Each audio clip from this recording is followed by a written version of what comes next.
तो दोस्तों आज की इस वीडियो में हम इंडियन पॉलिटी से संबंधित 25 मोस्ट इंपॉर्टेंट क्वेश्चन देखेंगे जो आपके सभी आने वाले एग्जाम के लिए हेल्पफुल हैं। तो इसलिए आप वीडियो को पूरे एंड तक देखते रहिए। तो चलिए आज का वीडियो शुरू करते हैं। तो यहाँ पर आज का पहला क्वेश्चन है, संविधान के किस भाग में संविधान संशोधन की प्रक्रिया का उल्लेख है। तो देखिए, अगर आप किसी भी क्वेश्चन का आंसर जानते हैं तो नीचे कमेंट बॉक्स में बता सकते हैं, जिससे कि आप अपना रिवीजन भी कर सकें। तो इसका आंसर ऑप्शन सी हो जाएगा, भाग 20 में। तो देखिए, भारतीय संविधान में जो संविधान संशोधन किया जाता है तो ये अनुच्छेद 368 के तहत किया जाता है, जिसे कि भाग 20 में रखा गया है। और भारतीय संविधान में संविधान संशोधन करने की प्रक्रिया को दक्षिण अफ्रीका से लिया गया है, तो याद रखना है। इसके बाद क्वेश्चन नंबर 2 है, संविधान के किस भाग में पंचायती राज व्यवस्था संबंधी प्रावधान किए गए हैं। तो इसका आंसर ऑप्शन ए हो जाएगा, भाग 9 में। तो देखिए, भारतीय संविधान में जो पंचायती राज व्यवस्था संबंधी प्रावधानों का उल्लेख है तो इनका उल्लेख भाग 9 और अनुच्छेद 243 में किया गया है, तो याद रखना है। इसके बाद अगला क्वेश्चन है, भारत में एकल नागरिकता की अवधारणा कहाँ से अपनाई गई है। तो देखिए, आप सभी जानते हैं भारत में एकल नागरिकता का प्रावधान है, तो इसे किस देश के संविधान से लिया गया है। तो भारत में एकल नागरिकता का प्रावधान किया गया है इंग्लैंड से, यानी कि ब्रिटेन के संविधान से। तो इसका आंसर ऑप्शन ए हो जाएगा। इसके बाद नेक्स्ट क्वेश्चन है, भारत के संविधान की 8वीं अनुसूची में कितनी भाषाएं हैं। तो देखिए, भारतीय संविधान की जो 8वीं अनुसूची है तो इस समय इसमें वर्तमान में 22 भाषाएं हैं, तो इसका आंसर ऑप्शन सी हो जाएगा। लेकिन देखिए, शुरुआत में यानी कि मूल संविधान में शुरुआत में इसमें कुल 14 भाषाएं थी, लेकिन इसके बाद इसमें 21वां, 71वां और 92वां ये 3 संविधान संशोधन किए गए थे, जिसके बाद इसमें 8 भाषाएं जोड़ी गई थीं। तो कुल मिलाकर इस समय भारतीय संविधान की 8वीं अनुसूची में 22 भाषाएं हैं, तो याद रखना है। इसके बाद अगला क्वेश्चन है, अंग्रेजी किस राज्य की राजभाषा है। तो देखिए, आप सभी जानते हैं अंग्रेजी किस राज्य की राजभाषा है, तो ये नागालैंड की राजभाषा है, तो इसका आंसर ऑप्शन सी हो जाएगा। देखिए, नागालैंड राज्य की स्थापना 1 दिसंबर 1963 को हुई थी और इसकी राजधानी कोहिमा है। इसके बाद अगला क्वेश्चन है, राष्ट्रपति सर्वोच्च न्यायालय से संविधान के किस अनुच्छेद के अंतर्गत परामर्श ले सकते हैं। तो देखिए, महत्वपूर्ण प्रश्न है, तो इसका आंसर ऑप्शन डी हो जाएगा, अनुच्छेद 143 के अंतर्गत। तो देखिए, भारत के राष्ट्रपति सर्वोच्च न्यायालय से अनुच्छेद 143 के अंतर्गत परामर्श ले सकते हैं, तो याद रखना है।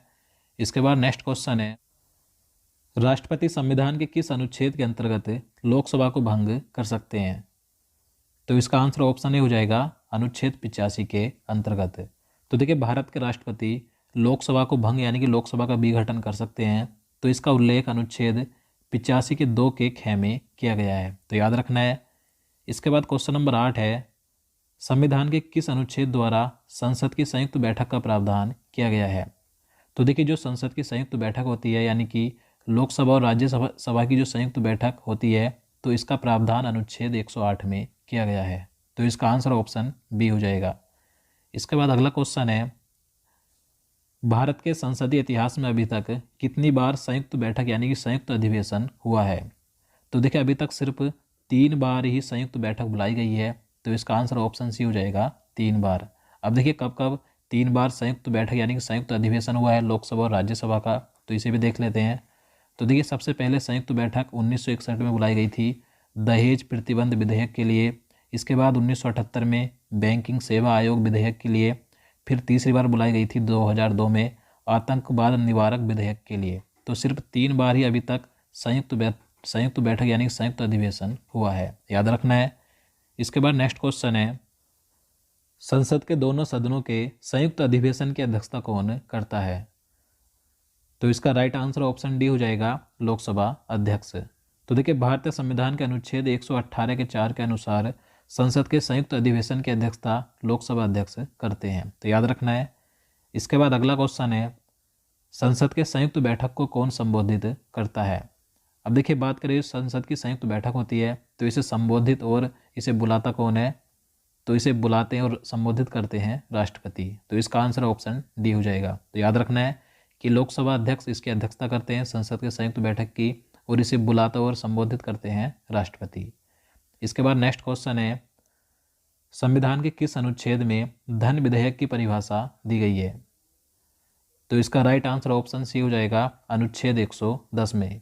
तो देखिए भारतीय संविधान के अनुच्छेद 110 में धन विधेयक को रखा गया, यानी कि धन विधेयक की परिभाषा दी गई है। और देखिए बात करें वित्त विधेयक की, तो वित्त विधेयक का उल्लेख भारतीय संविधान के अनुच्छेद 117 के 1 और 117 के 2 में किया गया है। तो आपको दोनों याद रखने हैं।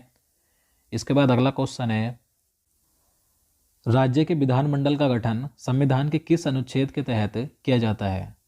तो देखिए राज्य में जो विधानमंडल होती है तो इसका गठन भारतीय संविधान के अनुच्छेद 168 के तहत किया जाता है। तो इसका आंसर ऑप्शन बी हो जाएगा।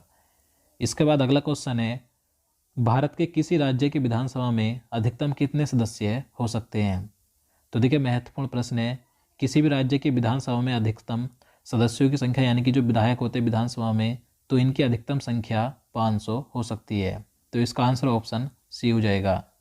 इसके बाद अगला क्वेश्चन है, किसी राज्य की विधानसभा में सदस्यों की न्यूनतम संख्या कितनी हो सकती है? अब देखिए बात करें किसी राज्य की विधानसभा में सदस्यों की संख्या न्यूनतम यानी कम से कम कितने सदस्य हो सकते हैं? तो इसका आंसर ऑप्शन सी हो जाएगा 60। विधानसभा में सदस्यों की संख्या न्यूनतम 60 हो सकती है और अधिकतम 500 हो सकती है। लेकिन देखिए इसका एक अपवाद है, क्योंकि गोवा राज्य में सदस्यों की संख्या 40 है, मिजोरम में भी 40 है और सिक्किम में 32 है। तो याद रखना है। इसके बाद अगला क्वेश्चन है, किस राज्य में विधानसभा सदस्यों की संख्या सबसे अधिक है? तो इसका आंसर ऑप्शन ए हो जाएगा, उत्तर प्रदेश में। तो देखिए उत्तर प्रदेश राज्य में विधानसभा सीटों की संख्या सबसे अधिक 403 है। और लोकसभा की बात करें, लोकसभा सीटों की संख्या भी सबसे अधिक उत्तर प्रदेश में है। यहाँ पर सबसे अधिक लोकसभा की 80 सीटें हैं। तो याद रखना है। इसके बाद अगला क्वेश्चन है, वर्तमान समय में देश में राष्ट्रीय पार्टियों की कुल संख्या कितनी है? तो देखिए इस समय वर्तमान में देश में राष्ट्रीय पार्टियों की कुल संख्या कितनी है? तो 8 है। तो इसका आंसर ऑप्शन डी हो जाएगा। अब देखिए ये 8 राष्ट्रीय पार्टी कौन कौन सी हैं देख लेते हैं। तो भारतीय राष्ट्रीय कांग्रेस, भारतीय जनता पार्टी, राष्ट्रवादी कांग्रेस पार्टी, बहुजन समाजवादी पार्टी, भारतीय कम्युनिस्ट पार्टी, मार्क्सवादी और भारतीय कम्युनिस्ट पार्टी, सर्व भारतीय तृणमूल कांग्रेस और नेशनल पीपुल्स पार्टी। तो ये 8 भारत की राष्ट्रीय पार्टियां हैं, याद रखना है। इसके बाद अगला क्वेश्चन है, भारतीय राष्ट्रीय कांग्रेस का गठन किस वर्ष में हुआ था? तो देखिए भारतीय राष्ट्रीय कांग्रेस की स्थापना कब हुई थी आप सभी जानते हैं। तो इसका आंसर ऑप्शन ए हो जाएगा 1885 को। भारतीय राष्ट्रीय कांग्रेस की स्थापना 28 दिसंबर 1885 को हुई थी और इसके संस्थापक थे A.O. ह्यूम और भारतीय राष्ट्रीय कांग्रेस के प्रथम अध्यक्ष थे व्योमेश चंद्र बनर्जी। तो याद रखना है। इसके बाद नेक्स्ट क्वेश्चन है, भारतीय जनता पार्टी के प्रथम अध्यक्ष कौन थे? तो इसका सही आंसर ऑप्शन ए हो जाएगा, A.B. वाजपेयी, यानी कि अटल बिहारी वाजपेयी जी। ये भारतीय जनता पार्टी के प्रथम अध्यक्ष थे।